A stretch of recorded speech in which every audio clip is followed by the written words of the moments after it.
Hello viewers, today இன்றைக்கி நம்ம என்ன பார்க்க போகிறோம் அப்படின்னா நாட்டுக்கோழி பிரியாணி இல்லாட்டி சேவல் பிரியாணின்னு சொல்லலாம்.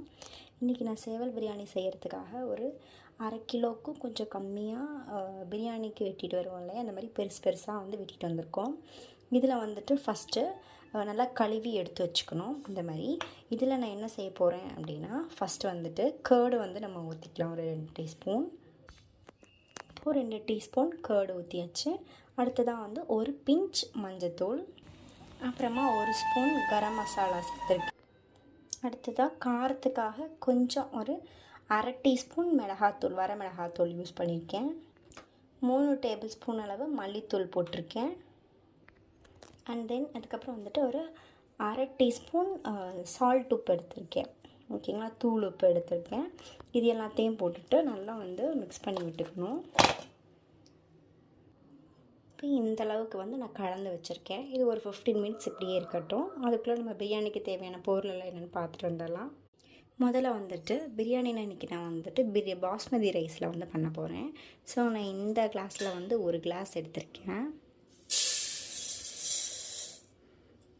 1 கிளாஸ் அரிசி எடுத்துகிட்டு ஒரு 15 மினிட்ஸ் நான் இதை ஊற வைக்க போகிறேன்.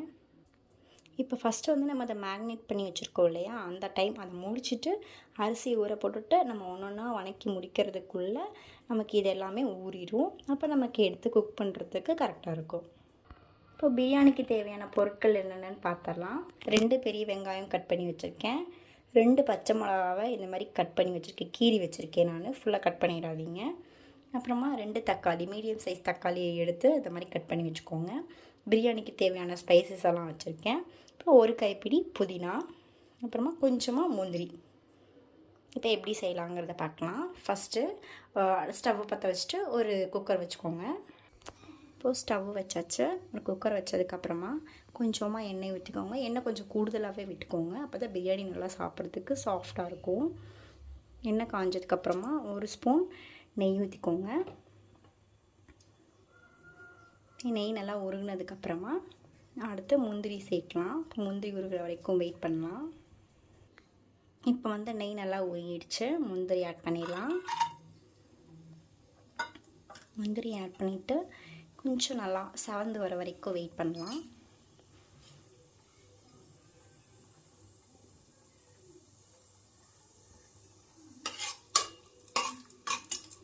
லைட்டாக கிண்டி விட்டுக்கலாம்.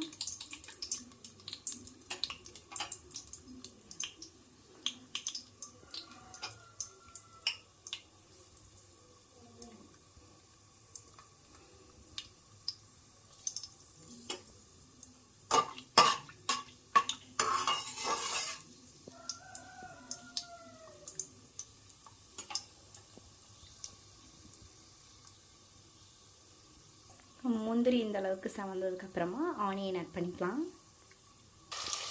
ஆனியன், ஸ்பைசஸ்ஸு, பச்சை மிளகா இது எல்லாத்தையும் ஒன்றா போட்டுருங்க. எல்லாமே நல்லா குக் ஆகி வர வரைக்கும் வெயிட் பண்ணலாம். வெங்காயம் வதங்கிறது அதில் ரொம்ப இம்பார்ட்டண்ட்டுங்க. வெங்காயம் நல்லா வதங்கி நல்லா ப்ரௌனிஷாக வர வரைக்கும் வதக்கணும். அப்போ தான் எந்த அளவுக்கு வெங்காயம் வதங்குதோ அந்தளவுக்கு பிரியாணி டேஸ்ட்டாக இருக்கும். ஸோ ட்ரை பண்ணுங்கள். ஸோ வெங்காயம் இப்போ வதங்குற வரைக்கும் நம்ம வெயிட் பண்ணுவோம். வெங்காயம் சீக்கிரம் வதங்கிறதுக்காக லைட்டாக 2 தூள் உப்பு நான் ஆட் பண்ணிக்கிறேன். ஆட் பண்ணிவிட்டா நல்லா சுருங்கி வதங்கி வர வரைக்கும் வெயிட் பண்ணுங்கள்.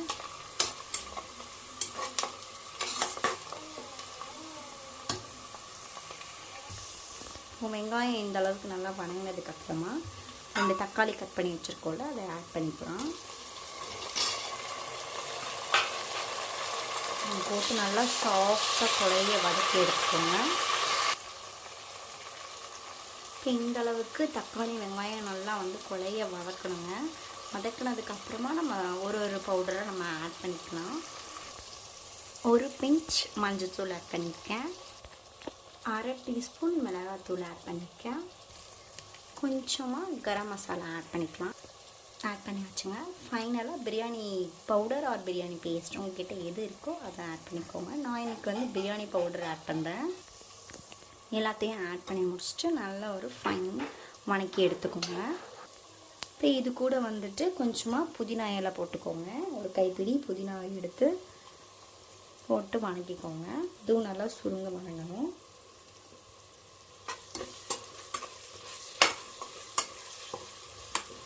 இந்தளவுக்கு வெங்காயம் தக்காளி எல்லாம் வணங்கி இருந்தால் தான் நம்மளோட பிரியாணி சாப்பிட்றதுக்கு அவ்வளோ டேஸ்ட்டாக இருக்கும்.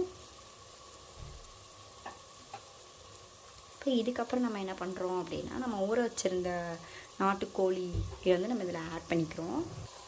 இப்போ ஆட் பண்ணியாச்சுங்க. ஆட் பண்ணி நல்லா இதோடு கலந்து விடணும். கலந்து நல்லா எண்ணெய் பிரிஞ்சு நாட்டுக்கோழி தண்ணி விடும். இந்த தண்ணி எல்லாம் வற்றினதுக்கப்புறமா நம்ம தண்ணி ஊற்றிக்கலாம். நல்லா கலந்து விடுங்க. இந்தளவுக்கு நல்லா வணக்கி விட்டுருங்க. தண்ணி நல்லா விடும் நாட்டுக்கோழிங்கிறதுனால. தண்ணி கொஞ்சம் விட்டதுக்கப்புறமா எல்லாம் சுண்டி வரணும். அது வரைக்கும் நம்ம வெயிட் பண்ணலாம். இந்த ஸ்டேஜ்லேயே நான் என்ன பண்ணிடுறேன்னா, இந்த பிரியாணிக்கு தேவையான உப்பையும் நான் ஆட் பண்ணிக்கிறேன். நான் கல்லுப்பு தாங்க ஆட் பண்ணுறேன். இப்போ சிக்கன் வந்து நல்லா தண்ணி விட ஆரம்பிச்சிருச்சு. இந்த தண்ணியெல்லாம் சுண்டிடுச்சு. இப்போ நம்ம என்ன செய்கிறோம் அப்படின்னா, அரிசியை கழுவி இப்போ போட்டுடலாம். இப்போ நான் வந்து பாஸ்மதி ரைஸை கழுவி உள்ளே ஆட் பண்ணிட்டேன். இதை வந்து ஒரு கிண்டிக்கலாம்.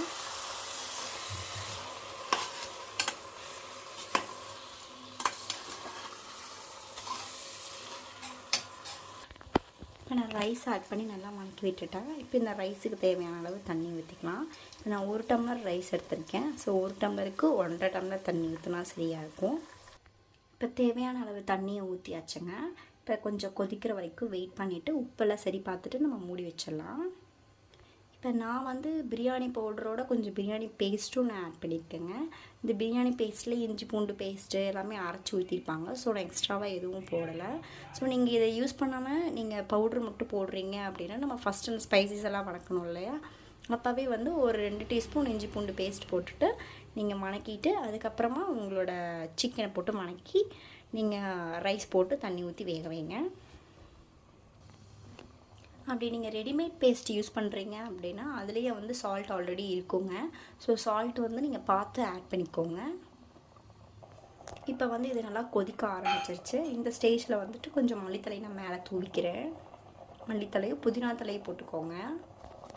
இப்போ என்னோடய ஃபைனல் ஸ்டேஜ் தாங்க. எனக்கு உப்பெல்லாம் கரெக்டாக இருந்துச்சு. ஸோ நான் இந்த ஸ்டேஜில் வந்துட்டு குக்கரை மூடி போட்டுட்டு லிட்டு போட்டு ஒரு விசில் வர வரைக்கும் நான் விட்டுடுறேன். தென் சிம்மில் வச்சுட்டு நான் ஒரு 5 மினிட்ஸ் கழிச்சு ஆஃப் பண்ணிடணும். ஓகேங்களா? ஃபஸ்ட் வந்துட்டு நான் உப்பெல்லாம் சரி பார்த்தாச்சு. ஸோ நான் குக்கர் போட்டு மூடிடுறேன். இந்த குக்கரை மூடிட்டு நான் வந்து வெயிட் போட்டுக்கிறேன். வெயிட் போட்டு ஒரு விசில் வர வரைக்கும் நம்ம வெயிட் பண்ணலாம். வந்து ஒரு விசில் வந்துருச்சுங்க. அடுப்பை வந்து சிம்மில் வச்சுக்கோங்க. இந்த மாதிரி இந்த சைடு லோவில் வச்சிட்டிங்கன்னா சிம்மில் இருக்கும். சிம்மில் ஒரு 2 மினிட்ஸ் வச்சுட்டு அடுப்பை ஆஃப் பண்ணிடுங்க. அதோட நம்ம பிரியாணி விசில் அடங்கினதுக்கப்புறம் நம்ம ஓப்பன் பண்ணி பார்க்கலாம் எப்படி இருக்குன்னு. குக்கரோட விசிலெல்லாம் அடங்கிடுச்சுங்க. இப்போ எப்படி இருக்குன்னு ஓப்பன் பண்ணி பார்க்கலாம் வாங்க. பாருங்கள் எப்படி இருக்குன்ட்டு. இப்படி உதிரியாக என்னோடய ரைஸ் வந்து இருக்குது. இதை நான் வந்து இப்படியே எடுத்து இப்படி கிளறி விட்டுறேன் பாருங்கள், அலங்காமல். இது எப்படி வருதுன்னு பாருங்கள். இது உதிரியாக வருதுங்க. எப்பவுமே பிரியாணிக்கு வந்து இந்த மாதிரி ஒரு கரண்டி எடுத்துக்கோங்க. அப்போ தான் உங்களோட சாப்பாடு வந்து உடையாமல் இப்படி உதிரியாக வரும்.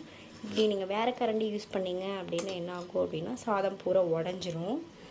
ஸோ நம்மளோட பிரியாணி சுட சுட ரெடி ஆயிடுச்சுங்க. இதை வந்து ஒரு பிளேட்டில் சர்வ் பண்ணலாம். அவ்வளோதாங்க, நம்ம சர்வ் பண்ணியாச்சு. இன்றைக்கி நாங்கள் வந்துட்டு நாட்டுக்கோழி பிரியாணி, நாட்டுக்கோழி வறுவல் கூட ரைத்தா வச்சு நான் சர்வ் பண்ணியிருக்கேன். எங்கள் வீடியோ உங்களுக்கு பிடிச்சிருந்துச்சுன்னா லைக் பண்ணுங்கள், ஷேர் பண்ணுங்கள், சப்ஸ்கிரைப் பண்ணுங்கள். தேங்க்யூ.